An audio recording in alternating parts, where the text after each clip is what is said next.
Do you mind if I take off my shirt? It's so hot. You've done some major campaigns sort of in not that much time and sort of fitting it in between studies. Have there ever been like a really big opportunity you've had to turn down because of school? Um, I had to turn down some cover shoots, but not like big campaigns though. And especially mostly I have to turn down the option. So I don't know if I got confirmed for the jobs. So I turned it down before it was even confirmed, you know. Hmm. I So that's good. So you've can't really, actually been able to balance it. exactly, yeah. It was, I was kind of lucky. Hmm. Um, so can you tell us more about what it is you're studying? You said it's chemistry, but what is it specifically? And it sounds very above my intelligence level. Yeah, I mean, chemistry is a lot of things. Just for example, you can go into actually into kind of into fashion as a chemist. Like you can go into some clothing brands. For example, if you go into outdoor clothing, you can improve some Gore-Tex materials for jackets or stuff. You could go to some jeans label, like for example Levi's, and improve their dyeing process, or there's some industrial processes where chemicals are involved. You can end up everywhere. You can go end up in academic science. You can end up as a teacher. I don't know. So in the end, who knows where I'm going to be? If I'm going to be in fashion, if I'm going to be in some, I don't know, some coffee machine making company. I don't know. We'll see. Now, this, Timo, this may be a really dumb question, but I'm actually genuinely curious, and I just sort of thought about this on the spot.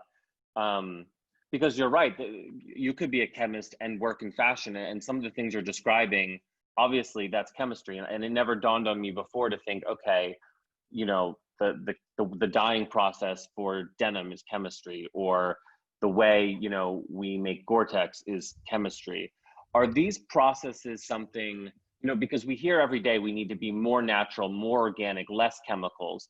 Is are these processes something that will have a negative impact, or are they sort of neutral impact? Or because when you hear the word chemical nowadays, I feel like everyone immediately goes, "Oh my God, we need to, you know, not do things with chemicals." And again, this might be a really dumb question, but are these processes things that are sort of good or bad or neutral, or what are your Yeah. thoughts? Um, the goal as a chemist is to design a process as of a synthesis of material, which is as environmentally friendly as possible.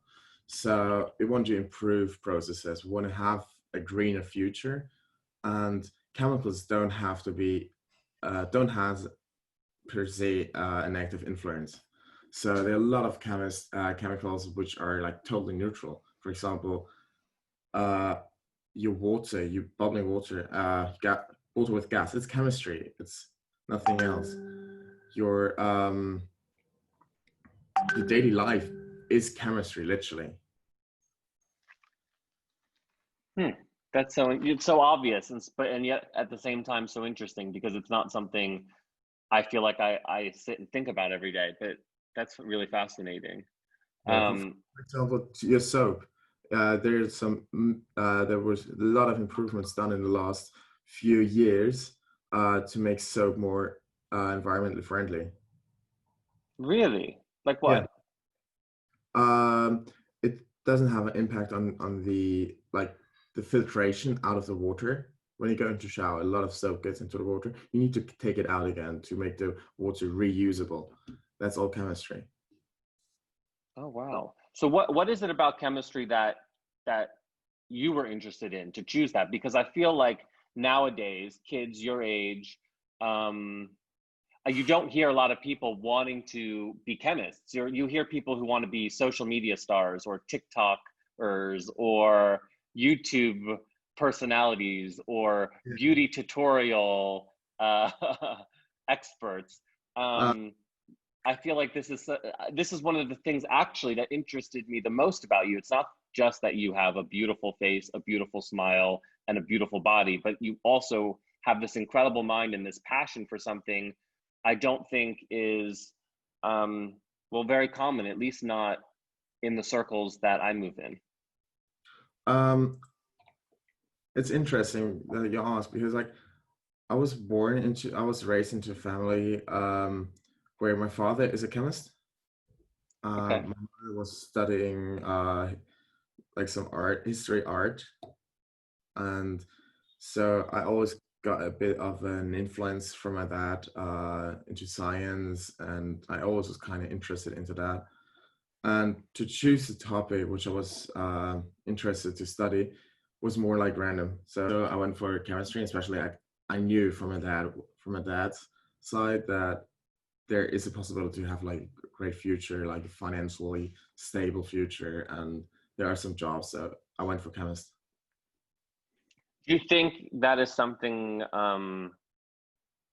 that you will continue to pursue when you graduate, or do you plan to take some time off to model full time? Because I know that you, like we've already talked about, like there's been this balancing act of, luckily you've been able to make sort of both work, but um, I also know from knowing you personally that you've held back in certain areas because your studies are so important to you. So do you think you will retire from modeling when you graduate, or will you take a pause on the chemistry and model more full time, or try to maintain this kind of balance? Um, I would say I will see as soon as I'm done with the masters. I won't do doctors straightforward. Straight after that, I'm pretty sure I'll take some months, maybe a year off, to go more into modeling, just to see what's going to be like to be like a full-time model, because like I never experienced that situation. You know, I was just like doing direct bookings from here, so I just got a mail and then went to a play, went to a job, and that's it. Um, Which, yeah, by the way, I think, not sorry to cut you off, but I think people don't realize how unique that is. I mean, you've also never done Fashion Week, correct? I went to Fashion Weeks 2 times. I never got a show, so I was more like, yeah, I don't see the point of like going there again and stuff. But during the time, I had a book which where all my jobs were that good as they are now. So I was always there as like the newbie, like the new face, and therefore I didn't get really much attention. So yeah, I was kind of unlucky there. So I kind of got I lost motivation to go there. And yeah, what you say about like it's unique to have just like direct bookings. I think I didn't even realize myself how unique that really is because like I didn't know the other way around. Yeah. So Well, I think it's definitely, you've been very lucky in that sense, and well, you deserve it. You know you deserve it, thank but you. you've definitely been lucky.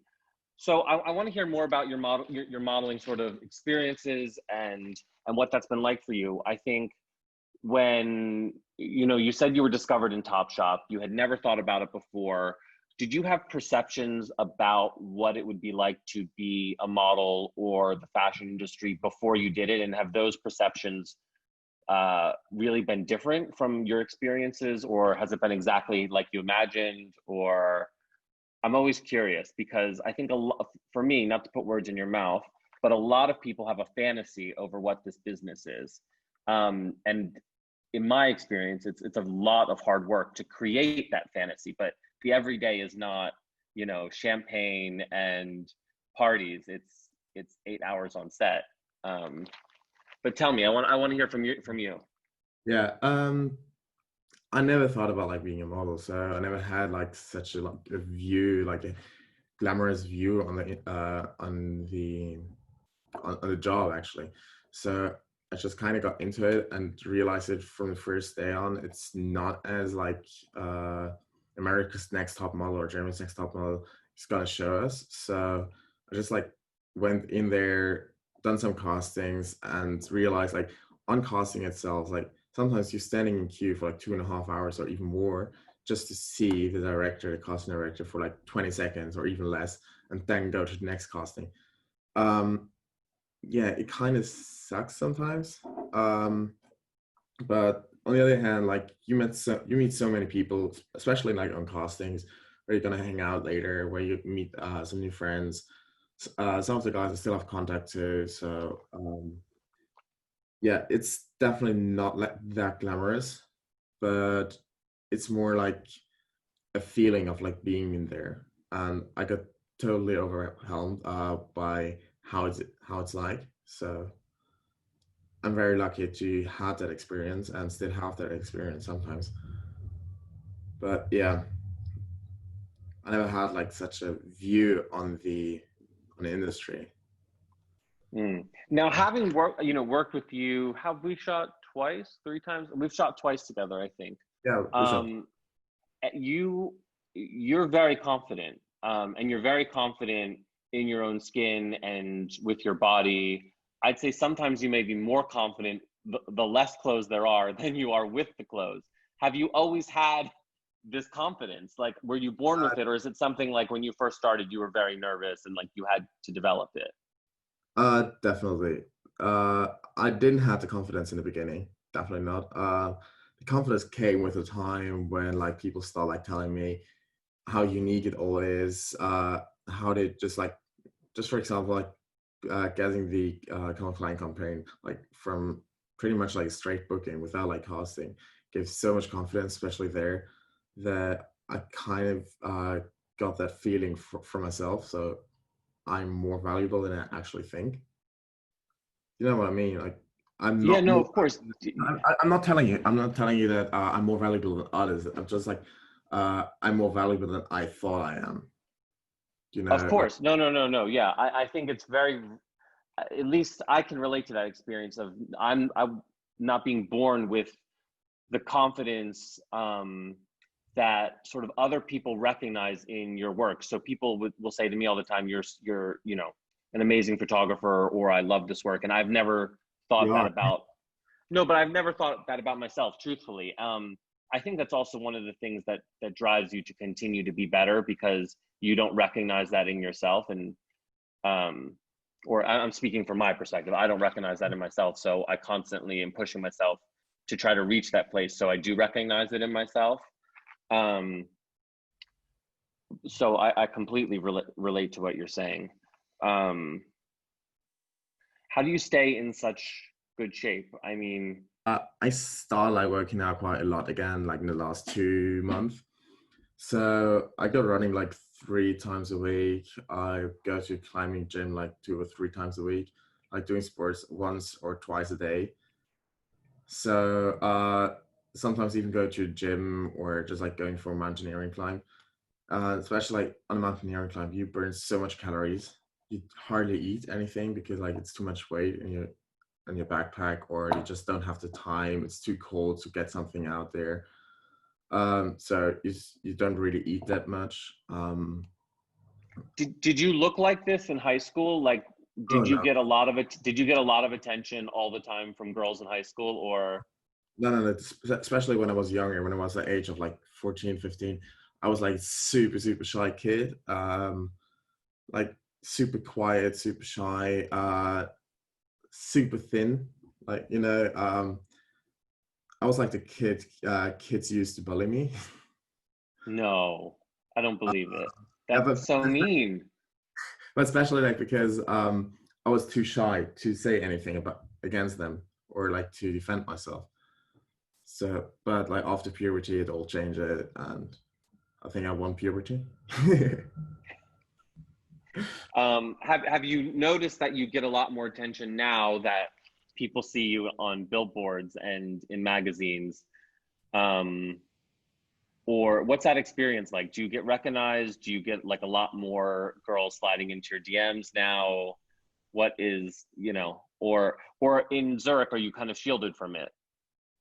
No, actually, like especially on my university, like my university is kind of big, but I realized, especially when I met my girlfriend, that more people know me than I know the other people. So if I walk into like in some student bars or something, everyone knows that I am the Calvin Klein model or I'm the Michael Kors model. But I don't know the people, like not all of them. I know some of them. I've seen the most of them, but like most of them know who I am. It Mm. kind of weird feeling, but You get used to that, and it's not like in the US where you kind of trap into like a star feeling where like everyone wants to meet you, everyone wants to know you, everyone wants to talk to you. It's more like all behind your back, people like kind of whispering about you. You don't realize that. It's just like maybe I'm too dumb for that to realize it, but but You're anything but dumb. I think we've established that. no, but I don't know. It's weird. Sometimes people see me and just know who I am. On the other side, like but people don't judge me on that. That's kind of cool, I think. And not that's something negative, but especially there is a big feeling about let's say the image of being a model is like you're arrogant, you're just looking on how someone looks like because like you're earning your money with that. So I think people don't really judge on that in Switzerland or in my Mm. environment. That's kind of cool. You mentioned something else that I just wanted to touch on quickly. You sort of mentioned your mountaineering gear, and I don't think a lot of people realize that you are a really avid climber. In addition to being a chemist, getting their master's and soon their PhD, you're also an avid climber, and every time that we call, you're always like about to climb some giant mountain. Have you been doing this since you were a little kid? Is this a new hobby? It's more kind of a new hobby. I mean, like I grew up in Switzerland. There were always mountains around me, and we always went for like not always, but we went for a hike quite often with the family. But I never got like into climbing mountaineering like as hard as I do right now. Uh, I kind of started doing it like 2 years ago, maybe. Um, yeah, and I kind of get into it even more now. So yeah, And it's cool. what's the tallest mountain you've climbed? And is this like free climbing, or you like, or is it safe? Like I don't know much about the sport. I just know that you constantly send me pictures and you're like dangling off of a cliff. Um, Mostly it's safe. Mostly it's very safe. It's even safer than you actually think. Um, but there are always some situations where you have to do some sort of a free climb just for like 2 meters or 3 meters. Um, Especially like on mountaineering. Climbing itself, like sport climbing, is much safer because like you're always on a rope. Uh, it's yeah, and especially like I lost my how do you say I was also afraid of heights. Uh I lost that. That's kind of cool. I was Oh, also afraid. you said you mean you've overcome it. Like Yeah, exactly, exactly. from climbing, you're not afraid of heights anymore. I'm terrified of heights. Like when you send me these pictures, I'm like literally, oh my God, don't hurt yourself. The face, you're the moneymaker. No, no, don't be worried about that. I won't hurt myself. Like I So try to. what's the tallest mountain you've climbed?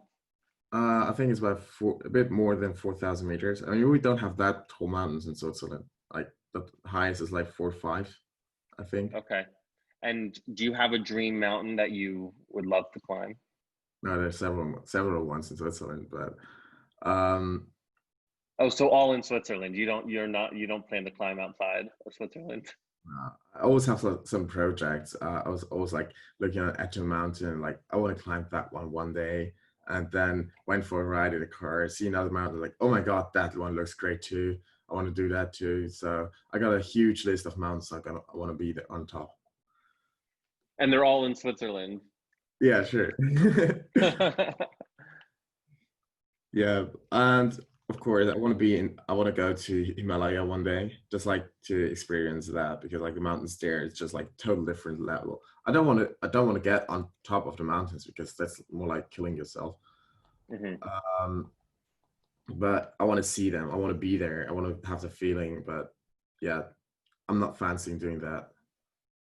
Like get Mm-mm. for example Mount Everest, K2 or whatever. That's so crazy. I mean, honestly, I'm so impressed by all of your hobbies and interests and studies. Um, I think you shatter that stereotype that people have for models, that they are sort of not educated and they don't have any interest, which is not true. Most of the models that I'm friends with are some of the smartest people I know. Um, but you take that to a whole nother level, literally. Thank you. You're the full package, a triple threat in a different sense. Well, thank you so much, Timo. Thank you for doing this interview. We're so excited to have you in the issue, and I can't wait to see you soon. Thank you, Justin. See you.